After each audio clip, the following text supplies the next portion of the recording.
Baba is noisy, but I like her because she gives me money. This one word from her 4-year-old grandson completely changed the life of a 70-year-old grandmother. This is a story of rebirth in which Ko, a 70-year-old grandmother who is called a noisy person by her beloved grandson, begins to question her relationship with her family and goes on a solo trip to regain her own way of life. This is a quiet turnaround story about a woman who realizes that blood ties and emotional ties are different things and begins to walk the path of her life for herself. It was 6:30 in the morning, before the alarm clock went off. Today was a special day. It was the day she would finally meet her granddaughter Se-chan for the first time after not being able to see her for 4 years due to the COVID-19 pandemic. What kind of words should she say to her 4-year-old granddaughter, whom she had only known through videos? She spent the whole night thinking about what kind of smile she would make. Today was the day Ko put her hands together in front of the Buddhist altar, facing a photo of her husband, who was surrounded by stars. Dad, today is the first time I'll be able to see Se-chan. I'm sure she's grown up to be a beautiful girl. I wanted to show you too. She replaced the flowers in the Buddhist altar with new ones and changed the water. While arranging the paper in front of the mirror with more care and attention than usual, Ko recalled the video her son Takuma had sent her. Se stacking blocks with her small hands. The sight of her happily running up to her mother, even through the screen, the cuteness was palpable, and she found herself watching it over and over again. What outfit would be good? She took a light pink blouse out of the closet. It was a gentle color that Se would like. Her accessories were modest, with just pearl earrings. Her perfume was also light. Oh, that's right, Ko checked her bag. A small present for Se. A picture book, Kiki's Hikachi, and Gina's perspective on the world, who dies for her son and family. At 9 o'clock, she headed to the nearby department store. She chose colorful fruits for lunch today. Ichigobudo apples. They were all things that Se would enjoy. Grandma, are you going out today? The young cashier smiled at her. Yes, she's going to see her grandchild. It's been 4 years. That must be exciting. She must have grown up a lot. That's right, she's already 4 years old. Ko's face naturally became proud. Her chest continued to swell, even on the train and bus. Holding her handbag carefully on her lap and gazing out the window at the scenery, she imagined the fun times she would have with Se-chan. Drawing pictures together, reading picture books to her, talking to her while eating snacks, and wondering if she would call me Baba. She got off the bus at the stop and walked home with ease. It was a quiet afternoon in a residential area, with only the sound of her footsteps echoing. In front of her son's house, Ko took a deep breath. She checked the paper in a hand mirror, and her hands were shaking slightly from the nervousness of reapplying lipstick, but the anticipation was stronger than that. She checked the contents of her bag one more time before pressing the intercom. All the presents, fruit and Japanese sweets, were ready. Then, Ko quietly let out a sigh and reached for the intercom button.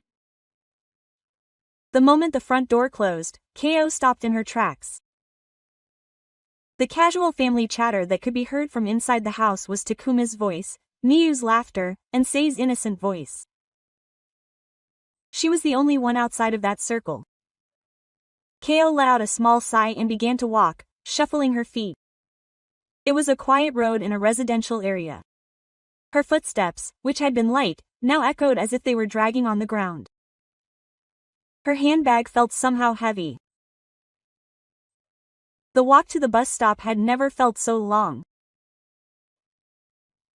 On the way, she passed a park and saw a parent and child playing on the swings.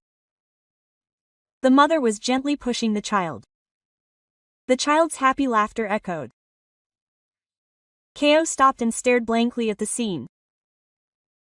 I wonder if I've ever had a time like that. Even when Takuma was little, the memory of it was vague now.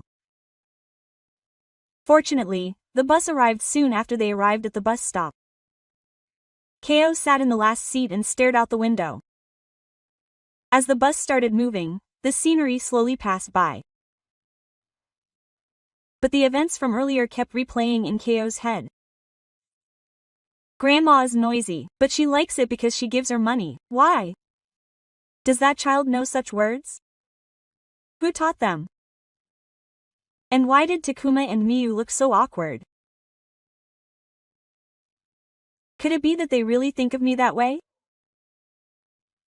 Tears welled up in Keio's eyes. But she couldn't cry here. In front of these strangers on the bus, Keio bit her lip desperately to hold back her tears. She stared at the scenery passing by outside the window and desperately tried to think of something else. What should I have for dinner tonight? I have to make a choice tomorrow. But no matter how hard she tried to think of something else, Sei's words wouldn't leave her mind. At a bus stop along the way, a young mother got on with a little girl. The girl was about Sei's age. Sitting on her mother's lap, the girl asked when she was going to visit her mom and grandma. She said she was looking forward to next Sunday, Grandma. Yes. The happy voice of the girl who loved her grandma pierced Keio's heart. Why doesn't Sei like me? Even though she hadn't done anything wrong, a single tear finally fell from Keio's eye. Luckily, she hurriedly took off her clothes, half worth of them. No one seemed to notice. Keio continued to stare out the window until she reached her nearest station. The walk from the station to her house, where she had been desperately trying to hold back her tears and keep the Heisei era alive, looked completely different from the morning. Even though it was the same path, everything seemed to have different colors. The sound of footsteps climbing the stairs to her apartment echoed heavily. When she unlocked the door and entered the house, she was greeted by silence. But today, that silence was not comforting, but rather highlighted her loneliness. Futoshi let out a deep breath as he took off his shoes at the entrance. No one was watching anymore. There was no need to be considerate. Keio dropped her handbag on the sofa and slumped down there. And then, as if she had finally given up, she began to cry. She had been looking forward to meeting Mago for the first time for 4 years. She had looked back at the photos and watched the videos over and over again, and she couldn't help but think how much she had been looking forward to the day they would meet, but Keio buried her face in her hands. Tears rolled down her cheeks. Am I really that annoying? Is he just a convenient presence to give her money? The setting sun streamed in through the window. But even that light felt dazzling to Keio today. When she stood up, the room darkened with the curtains closed, and a photo of her late husband stared at her from the top of the Buddhist altar. Dad, I was able to meet Sei-chan today. But Keio tried to speak to the photo, but she couldn't get the words out. What would her husband have said? He probably would have told her not to worry. But now her husband was gone. Keio sat down in front of the Buddhist altar and began to shed tears again. The only sound in the room was Keio's sobbing. Even after 8 p.m., Keio couldn't sleep. The events of the day kept going around in her head, turning over and over again. Sei's words, Takuma and Miyu's awkward expressions. And the heavy feeling she felt on the way home. The smartphone she had placed on her pillow glowed slightly in the darkness. She hesitated. Should she contact her son? But what should she say? Looking at the clock, it was already past 8:30. It might already be time for Sei to go to bed at Takuma's house. But she wouldn't be able to sleep all night at this rate. Keio turned off her stomach and picked up her smartphone. Her fingers were shaking a little. She opened L and brought up the screen with Takuma. Their last exchange was 3 days ago, when they had promised to visit today. She typed and typed over and over again. Thank you for today. First, let me start by thanking you. I was happy to meet Sei. In truth, her feelings were complicated, but first she wanted to say something that was unlikely, and then she wanted to be sure. By the way, Sei said that Baba was noisy, but did that mean anything? She read it over and over again before pressing the send button. Was she being aggressive? but she couldn't help but ask about something that was bothering her. Ko took a deep breath and pressed the send button. It took about 5 minutes for the message to be marked as read. Was Takuma thinking about his reply? And then she got a reply. Thank you for your hard work. Thank you for coming today. First, a thank you. And then came the rest. Don't worry about what Sei said. Children say things that don't make sense. I'm sure they learned it from TV or something. Ko stared at the screen. She learned it from TV. But that word was a bit too specific, wasn't it? But since he specifically said, Baba, it bothered her, so Ko typed out her honest feelings. This time, she got a reply right away. Mom, you're overthinking it. There's no deep meaning in what a 4-year-old says. Don't overthink it. The word overthink struck a chord with Ko. Did her son think she was exaggerating her feelings? But Miyu and you seemed a bit awkward, so Ko decided to ask a little more. It didn't show a read receipt for a while. About 10 minutes later, she got a reply. There's no need to feel awkward. It's all in your head, Mom. Everyone was happy to see you. And then she continued, it's getting late, and I have work tomorrow, so I'll leave it at that. Thank you so much for today. She decided to ask one last time if he was trying to end the conversation. Did I do something rude? If so, I want to apologize. But the message was never marked as read. Ko continued to stare at the screen. An hour, 2 hours passed without a reply from Takuma. Putting her smartphone down by her pillow, Ko looked up at the ceiling. Her son told her that she was exaggerating her worries. He didn't take her feelings seriously. Could it be that her son also thought she was a burden? Tears welled up in Ko's eyes again. This time she cried out loud. She didn't have to worry about anyone hearing her. Alone in her room at night, the wind was blowing outside. The sound of branches knocking against the window accentuated Ko's loneliness. The smartphone screen went blank, and the room was enveloped in complete darkness. Ko pulled the covers up to her head and curled up into a small ball. She was afraid of morning. The next afternoon, Ko left the house with a heavy step. She hadn't slept all night and couldn't do anything since morning. She couldn't take in what she was watching on TV, and the words in the newspaper seemed to dance when she read them. Deciding to change her mood, she headed to the nearby coffee shop, Café Dream. It was a familiar place she had been going to for nearly 30 years, where the coffee made by the owner was delicious and it was a quiet and relaxing place. At 3 p.m. on a weekday, there were only a few groups of customers in the shop, and it was as quiet as usual. Ka sat in a seat in the back corner and ordered a blended coffee. From her usual seat, she could see the entire shop. When her coffee was brought to her and she took a sip, the bell at the entrance rang and 2 women entered. Ka couldn't believe her eyes. It was her wife, Miyu, and her mother. The 2 sat at a table near the entrance.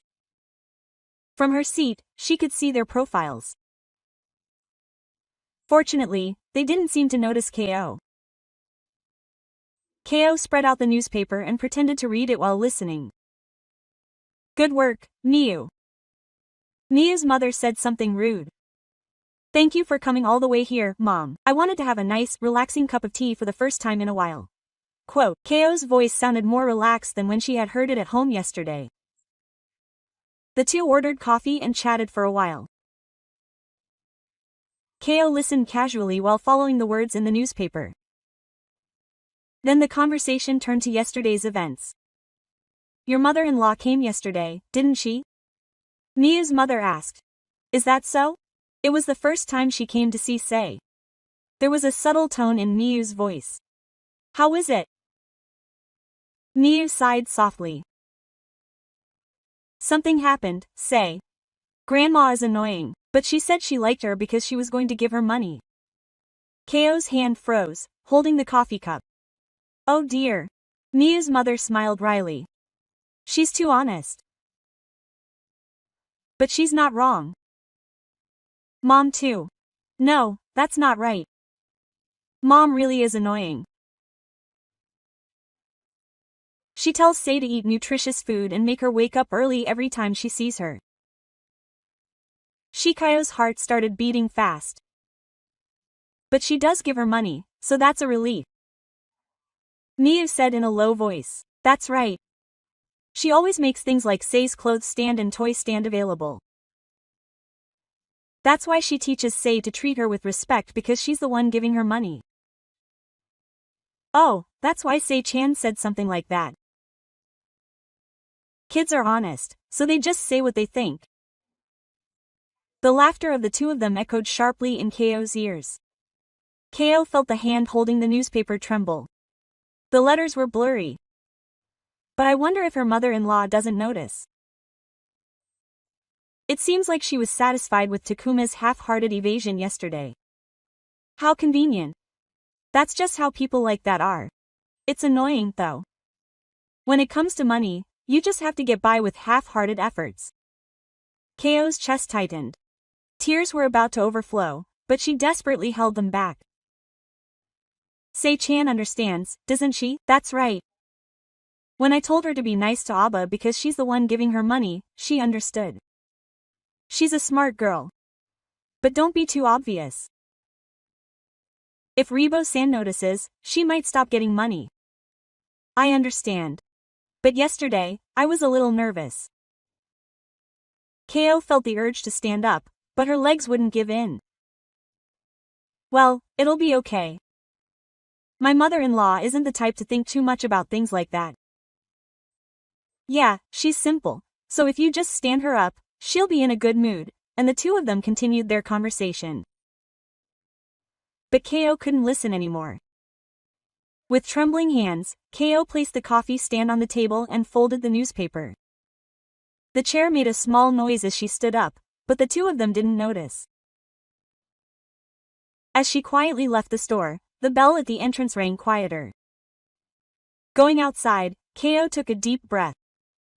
But the air felt heavy. As she walked down the sidewalk, the conversation she had just heard replayed over and over in her head. The annoying guy who gives you money. If she had just stood her up, it would have all been true. Sei's words weren't made up. That's how it really was talked about in the family. Keo sat down on a bench by the roadside. There was no doubt about it anymore. She really was there only to give money. The evening breeze brushed against her cheeks, but Keo felt nothing. It was 6 p.m., the time she would normally start preparing dinner, but Keo didn't have the energy to stand in the kitchen. She came home from the bench, but she couldn't bring herself to do anything, so she just sat on the sofa. Outside, she could hear the bustle of the evening. The footsteps of people returning home. The sound of bicycle bells, the voices of the neighborhood children, all felt like something from a distant world to Keo. The conversation she had heard at the coffee shop repeated endlessly in her head. Mother-in-law is really annoying. She's the one who gives you money, so treat her with respect. She's simple, so just put it up wherever you want. Keo closed her eyes. But even behind her closed eyes, Miu and her mother's laughter echoed. The clock struck 7 o'clock. She should be hungry, but she couldn't get an appetite. She took some milk out of the fridge and poured it into a glass, but she couldn't finish it after just one sip. She turned on the TV, but all she could do was stare at the screen, and she couldn't take in what was on the screen. Changing the channel was the same. In the end, she turned off the TV and sat down on the sofa again. As the room fell silent, she couldn't help but hear her own inner voice. Am I really that noisy? Yes. When she met the devil, she would say all sorts of things. About Sei's health, her education, her lifestyle. Those words came from a place of love, but were they annoying to the other person? And then money. Ko thought of her bank book, her pension and the small amount of savings her husband had left her. They weren't rich by any means, but they were enough to live on by herself. From there, she would make Say's clothes stand, her toy stand, her birthday present stand, help pay for meals when her son's family went out, and sometimes help with replacing home appliances. It was all because she wanted to support her family. But had that changed to her being seen as someone who gives money? She traced her face with both hands. What was the point of living? It had been 3 years since her husband passed away, and ever since she had been on her own, her connection with her son's family had been the source of her life. Watching her grandchildren grow up was her greatest joy. But was it a one-way street? Watching the clock go by, Ko didn't eat dinner. Although she was hungry, she felt like nothing she ate had any taste. It was 10 o'clock when she finally headed to bed. But she couldn't sleep even after getting into bed. Every time she made a wish, the words she had heard that day came back to her. It's convenient. People like that are convenient. Is that what makes me valuable? Ko stared at the ceiling and reflected on her life. She got married, gave birth to Takuma, and worked hard with her husband to raise him.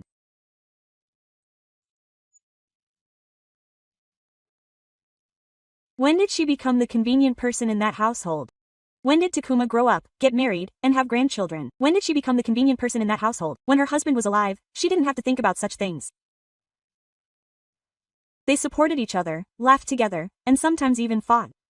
But after her husband passed away, Ko may have been seeking too much connection with her family. Perhaps she was trying to maintain relationships by giving money to fill the loneliness. The clock struck 1 a.m. Ko still couldn't sleep. She noticed that her pillow was wet with tears. It seemed like her wish had come true before she knew it. She thought she was loved. But she was mistaken. Ko passed away quietly. I tried to keep my voice down as much as possible, as I felt like I would feel even more lonely if I didn't. It was 2 a.m. and it was completely silent outside. The only sound in Ko's room was the sickly ticking of the clock. The regular ticking of time accentuated Ko's loneliness. How was I going to live from now on? I was afraid of the morning coming. The thought of starting a new day felt heavy. But time moved on relentlessly, and the night passed regardless of my will. Even as the morning light filtered into the room through the thin curtains, I still couldn't sleep. In the end, I couldn't sleep at all. Every time I closed my eyes, yesterday's events came back to me as images. I looked at the clock and saw that it was past 6 a.m. I got up from my heavy body and walked unsteadily to the living room. It was usually the time to start preparing breakfast, but this morning I didn't feel like eating anything. I went to the bathroom, turned on the tap, and washed my face with cold water. The cold water cleared my head a little. I dried my face with a towel and looked up in the mirror. There I was, an unfamiliar old woman. There were deep dark circles under her eyes, making her look sunken. Her grayish hair was messy from bedhead, and her lips were pale, with no blood in them. She stared at herself in the mirror, wondering if this was her 70-year-old self. Until yesterday, she had thought she was still healthy. She believed she could take care of her grandchildren and be useful to her sons. But in reality, she was nothing more than a fussy, inconvenient person. She could see a look of resignation in the eyes of the woman in the mirror. But then, something small burned in the depths of her heart. This was her life. She had lived for 70 years, and in the end, she would end up as a convenient person who gave her money. Ko put her hand on the mirror. The mirror fogged up a little. I have my own life.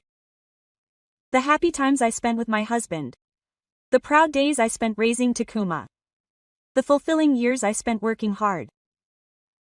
These were my own values that no one could deny. Why was I so swayed by the opinions of others? Ko took a deep breath. Then she nodded quietly to herself in the mirror. That was enough. Saying it out loud strangely made her feel better. I had lived my life to the fullest for 70 years. No one will point fingers at me. It's important to do my best for my son and grandchildren, who looked a little straighter in the mirror. But it's not the same if it means I'll die. Ko stepped away from the mirror and returned to the living room. She opened the window and the refreshing morning air flowed in. Birds could be heard chirping in the distance. Let's step away for a while. Ko stared out the window as she went. Let's step away from this relationship, this situation, and take a look at myself.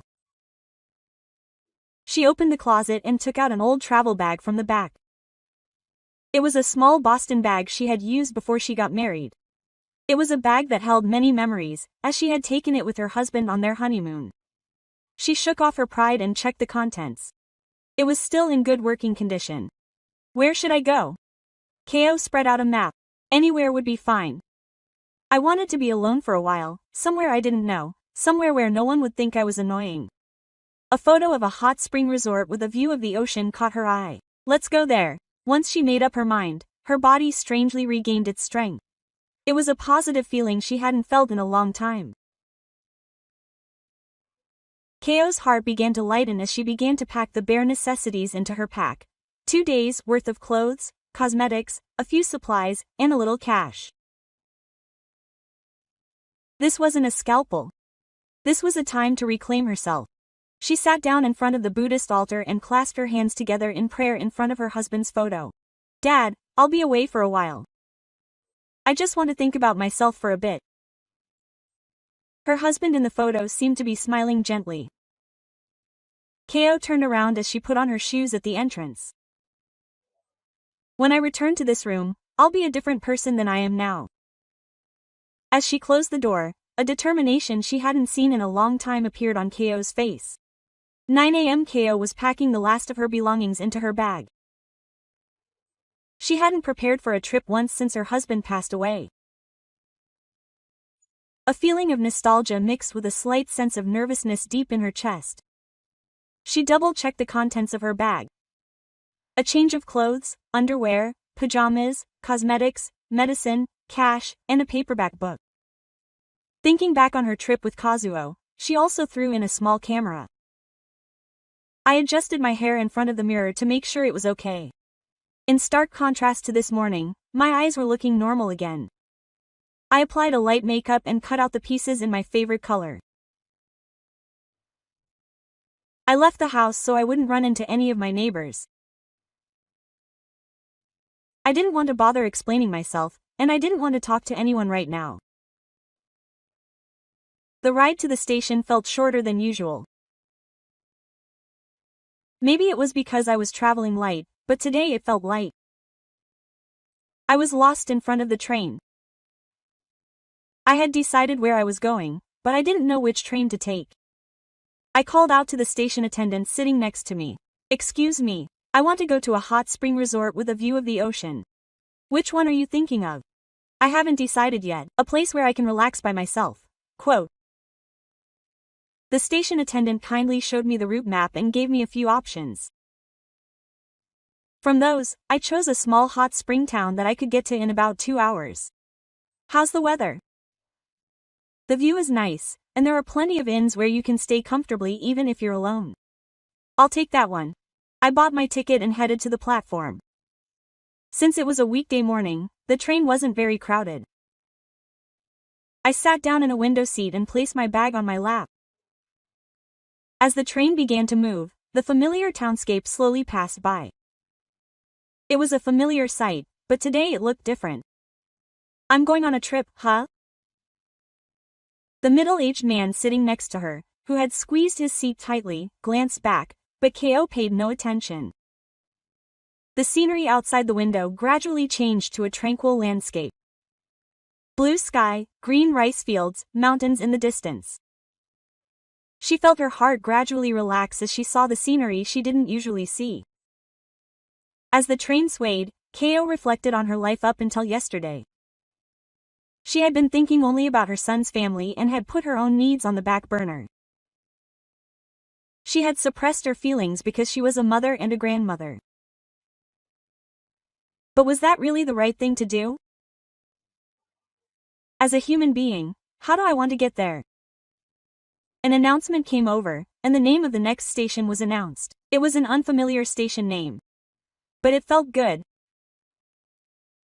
The fact that she was heading to a place no one knew made her feel free. At a station along the way, a young woman got on by herself. She was carrying a large backpack and holding a guidebook. She must be traveling alone. Looking at that woman made me realize that I was just as free. I didn't have to be shy around anyone. I didn't have to worry about what anyone thought.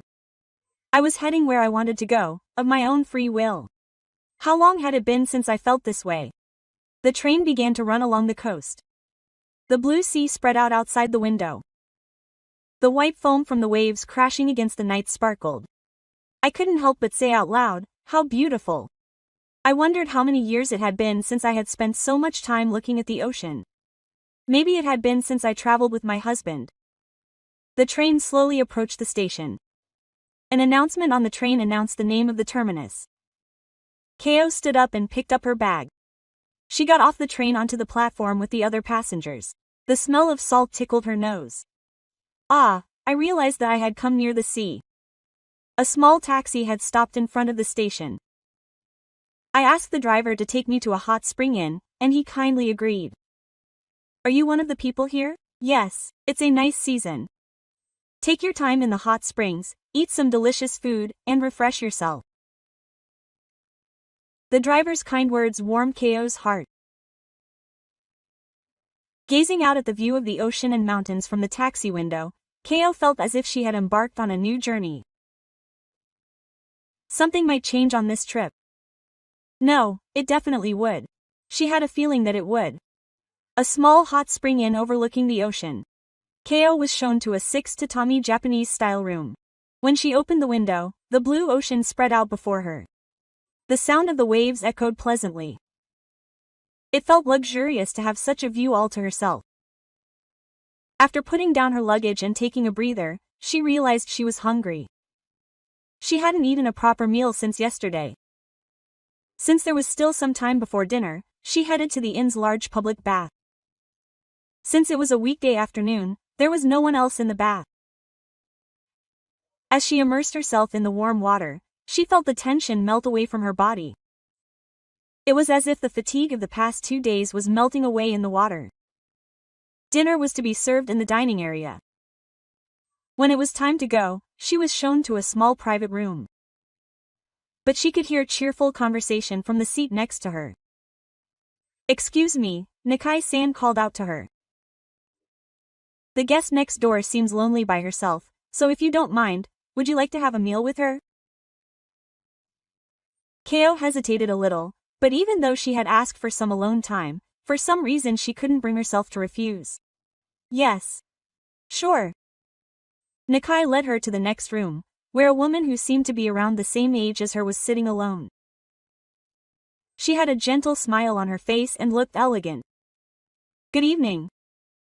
My name is Tanaka. Thank you for inviting me to have a meal with you. I'm Ko Suzuki. Nice to meet you. I think everyone is in their late 60s. There was a sense of warmth and inclusiveness in the calm atmosphere. Are you traveling alone? Yes, it's been a while since I've traveled alone. Me too. Actually, I recently lost my husband, and I thought it would be a change of pace, but everyone's words made Ko feel a sense of gold. It's been 3 years since I lost my husband too. I know it must be hard, but thank you. But for now, I'm trying to move forward. The two of them naturally started talking about their memories of their husbands. And listening to you all talk about your current life made me want to talk about my upbringing. In fact, Ko hesitated, but your kind gazes pushed her to tell you about what had happened over the past few days. Her grandson's words, her son's reaction, and the truth she heard at the coffee shop. You all listened silently. You didn't interrupt, you just listened intently. That must have been tough. When Ko spoke, everyone said quietly, "But Ko, isn't it good that you realized it?" Well, if you had continued on without realizing it, you would have remained a convenient person forever. The fact that you realized it now means that you can still change.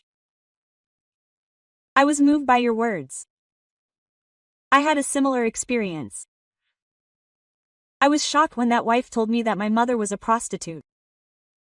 Is that what you were talking about? But that's when I realized it. I was so focused on meeting my family's expectations that I forgot what I wanted to do. You all continued calmly. Just because you're related by blood doesn't mean that your hearts are automatically connected. You realize love and respect over time. Ko put the bridge down. But isn't it natural to cherish your family? Of course. But you don't have to sacrifice yourself to do so. Ko has her own life. Everyone's words resonated deep in Ko's heart. Do you know the word self-centered? Self-centered. Living by your own values, not by the evaluations or expectations of others.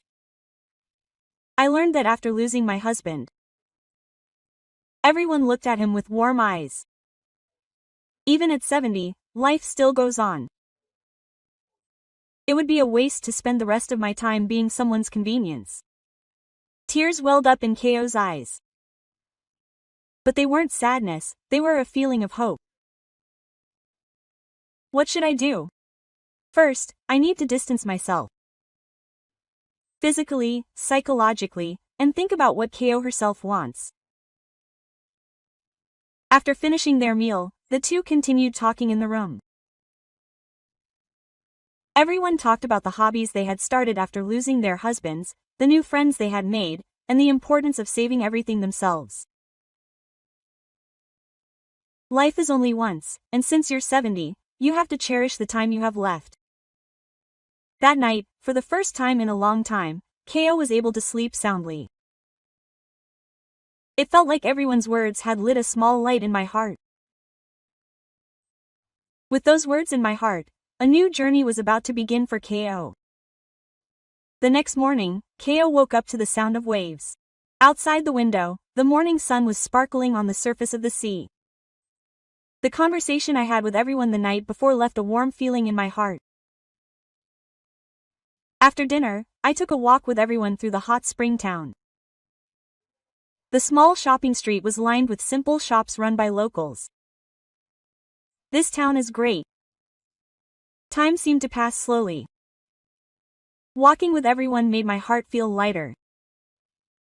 When we took a break at a small cafe, everyone spoke up. Ko, you are a very kind person. But first, direct that kindness towards yourself. People who can't take care of themselves can't truly take care of others. Ko thought. It's true that I've been putting myself on the back burner. What have I done for my son, my grandchildren, my family, but for myself? I've lost track of what I want. Then let's find it now. 70 isn't the end. It's a new beginning. In the afternoon, I walked alone along the beach. I walked barefoot on the sand. The waves came up to my feet and then receded. Watching this cycle repeat itself made me feel calm. Ko sat down on the sand. The salty breeze caressed her cheeks. She whispered softly, "My life. I have a life that is all my own." When she said those words, something deep in her heart felt proud. In the evening, she sank into the open-air bathtub while watching the sunset. She gazed at her hands in the hot water, taking care of herself. How many people have I taken care of with these hands? But have I ever taken care of myself with those same hands? When she returned to her room, she sat down on a small piece of memo paper. Things she wanted to do. Go on another trip. Read a new book. Watch her favorite movie. Eat something delicious. Grow flowers. They were all small things, but she was able to write down her desires. And finally, she added one more thing: to cherish her own feelings. It was dinner time when Ko met everyone again. Her expression brightened. It was all thanks to you. It was Ko herself who realized this. After finishing the meal, everyone said, "I'll be back tomorrow morning, but what about Ko? I'll stay one more night. I want to cherish this feeling for a while longer." That's good. It didn't feel lonely to be alone in the room that night, taking it easy and not feeling rushed. With the window open and listening to the sound of the ocean, Ko faced her new self. What would await her when she got home tomorrow? But she wouldn't be tossed around like she used to. I have my own axis. That conviction began to take root in Ko's heart. Ko, who had returned home for the first time in 3 days, checked the mail at the entrance. There was an electric bill, a flyer from a nearby supermarket, and an envelope she didn't recognize. When she looked at the sender, her son's name was written. She put her luggage in the room and first prayed at the Buddhist altar. Quote, "Dad, I'm home. Have a nice trip." Her husband in the photo seemed to be smiling gently. She made some tea, took a breath, and opened the envelope. Inside was not a letter, but a single piece of memo paper. Quote, "To Mom, thank you for your hard work. I would like to buy a dress for Say's recital, so could you please give me 30,000 yen? I need it by next week. Thank you in advance." To Mommy. Yuriko read the letter over again. After barely greeting her, it simply asked for money, and while using polite language such as, "Could you please do this?" It was written on the premise that she couldn't refuse. In the past, she would have gone to the bank right away and transferred the money for Sei-chan's sake, but now it was different. Ko put the note down on her desk and took out her smartphone. When she opened Line, she saw a message from Takuma. Quote, "Thank you for your hard work. Please take care of the letter." It was a short message, and Ko felt cold, as if it were a business message. She tried to write a reply, but her fingers stopped. The words of everyone she had met on her trip came back to her. People who can't value themselves can't truly value others. And the words her wife had said at the coffee shop: "Treasure the person who gives you money, so cherish them." Ko stood up, opened the window, and breathed in the fresh air, sorting out her feelings. Why hadn't she questioned it before? Her interactions with her son's family always centered around money. The subtitle of The Seedlings: The Cost of Extracurricular Activities, the Opening of Home Appliances, the Cost of Eating Out, but Ko, she can barely remember how much he cared about her health and how much he wanted to spend time with her. Staring at the screen of her smartphone, Ko took a deep breath. This time, she'll reply differently. "Takuma, thank you for your hard work. Regarding the dress, I'll decline this time. Please let Sei-chan's dress be chosen by her parents. I think that would be the most beautiful thing." She wrote and erased again, and finally settled on a simple message. "I'm sorry, but I'll decline this time." She read it over and over again before pressing the refresh button. Her heart was pounding. It was her son's first time learning about the brain. But this was necessary. It was the first step in taking care of herself. Ko took a deep breath and pressed the send button. The moment the message was sent, her heart felt strangely light. It was marked as read immediately, and about 10 minutes later, she received a reply. Huh? Why? It's just the usual. Ko felt conflicted when she heard the words, the usual. It was certainly the usual. But now that Ko realized that it was taken for granted, she wrote back again. Since it was something she always did, she thought she would stop and think about it for a moment. This time, it didn't show as read right away. About 30 minutes later, Takuma called. Ko hesitated for a moment, but then answered the phone. What's wrong, Mom? Her son, who wasn't feeling well, sounded worried, but there was also a hint of irritation in his voice. I'm fine. I just had something to think about. What do you mean, think about? It's Mom's dress. It's for a recital, Ko replied quietly. Takuma, you two have your own lives. The other end of the phone fell silent. Mom, you don't have any money. Do you mean it's a money problem? I'm not someone who just gives money. She could hear Takuma gasping on the other end of the phone. Mom, you don't have any money, do you?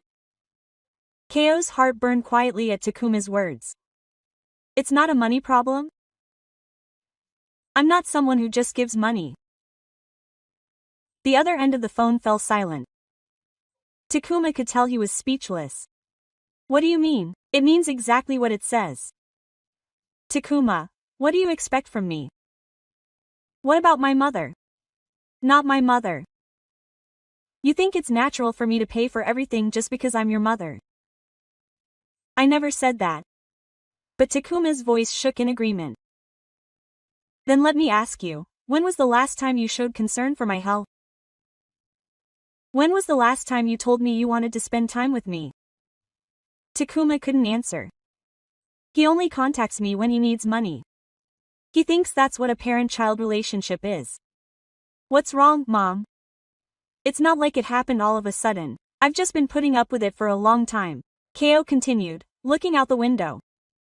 Do you remember what Sei said?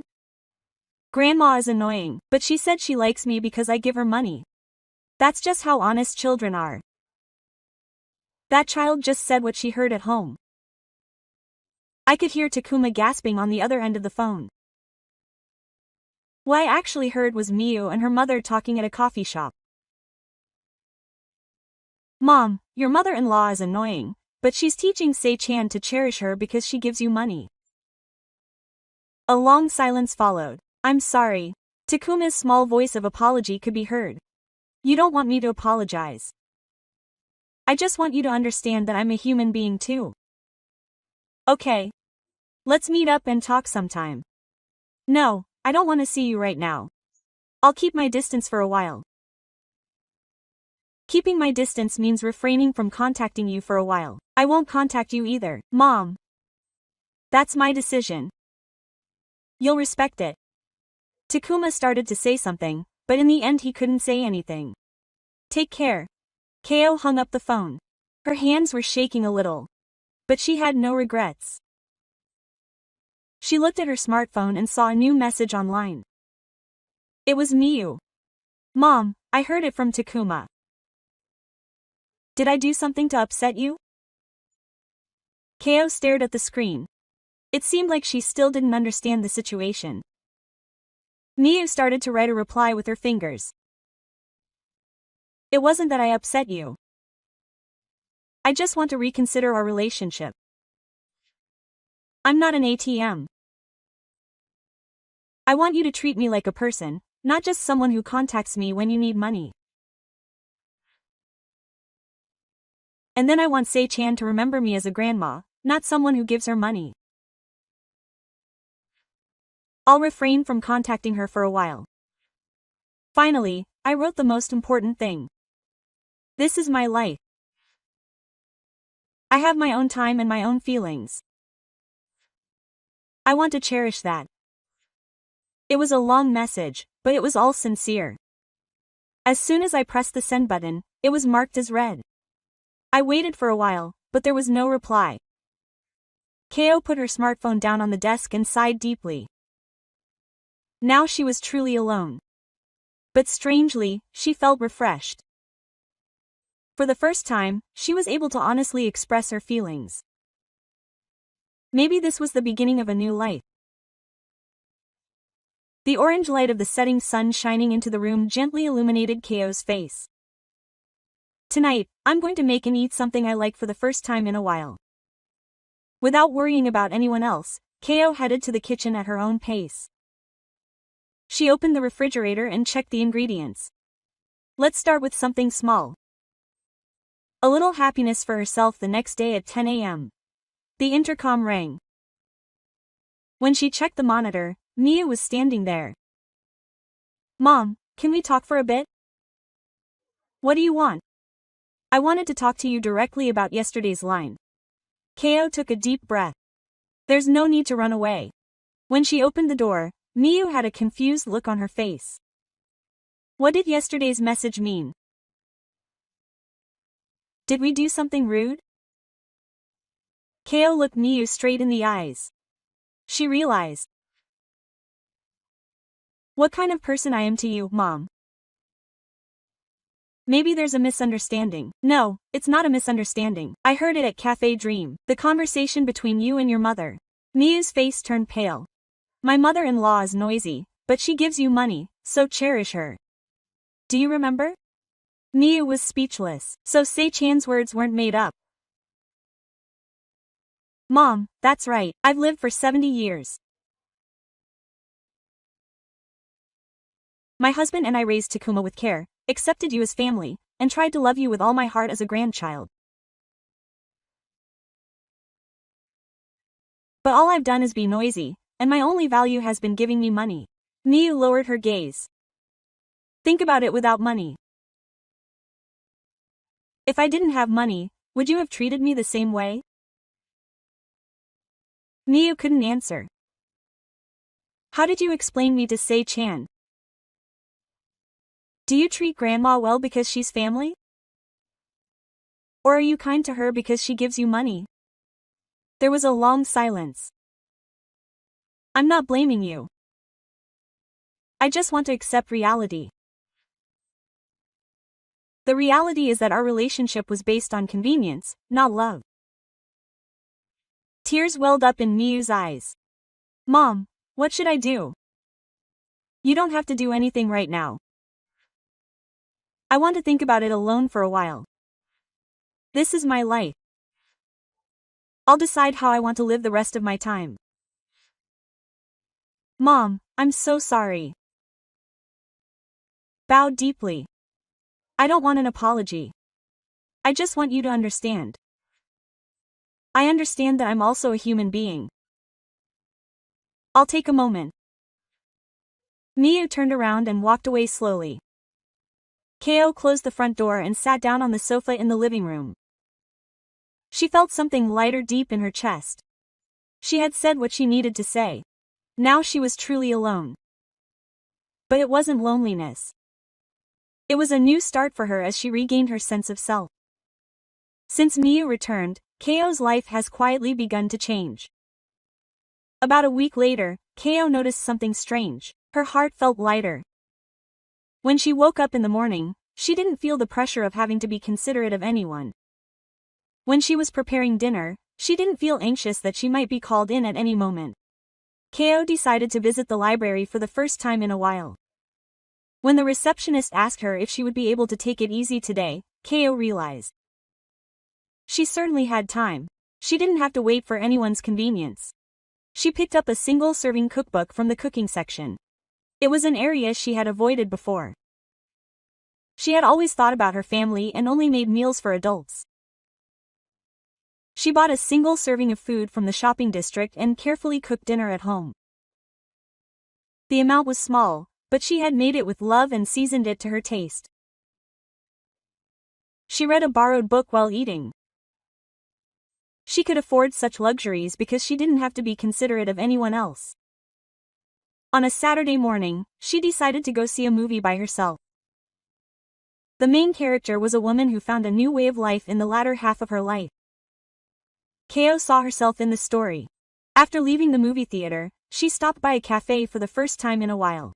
She sat by the window and looked out at the town. She thought to herself, everyone has their own life. I am one of them. Before I am someone's mother or someone's grandmother, I am a human being. On the way home, Ko bought orange and yellow gerberas at a flower shop. She took a deep breath as she carefully placed them in a vase at home. These flowers were bought by me for myself. Not for anyone else, not to show to anyone. That night, Ko began writing in her diary. Today, I watched a movie by myself. The main character said that it's never too late. I really think that's true.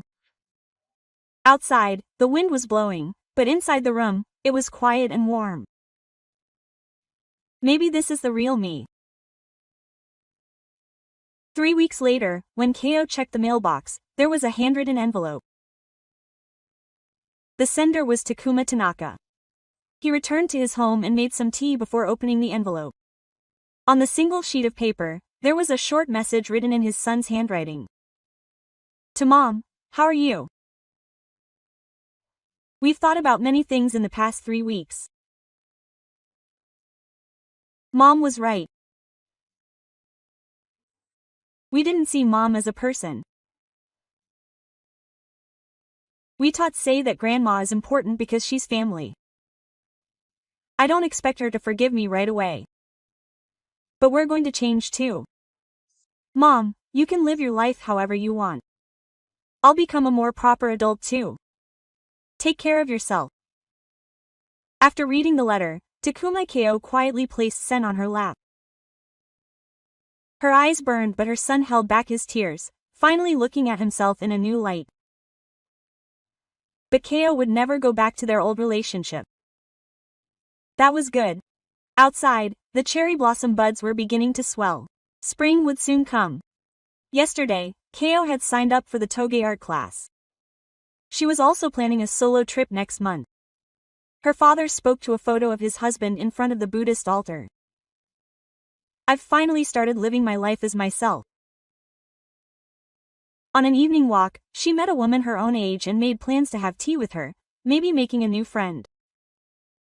When she got home, she opened her notebook. Friends from the Toge art class trip and a farmer. The notebook, which used to be blank and only waiting for her son to contact her, was now filled with plans she had chosen herself. Today, the letter from Takuma arrived, which she had written in her diary that night. But I'm not the same person I used to be. Tomorrow is a new day. I'll use my time for myself. Outside the window, the lights of the town shine quietly. A new life begins quietly in the spring of his 70th year. I hope today's story will light a little light in your heart. If something resonates with you, please give it a thumbs up. Your one like will be a great help in delivering moving dramas to more people through this channel, Life Reversal Theater 369. Please also share your thoughts and experiences in the comments. I've had similar experiences. They gave me courage. They gave me insight. Any words are most welcome.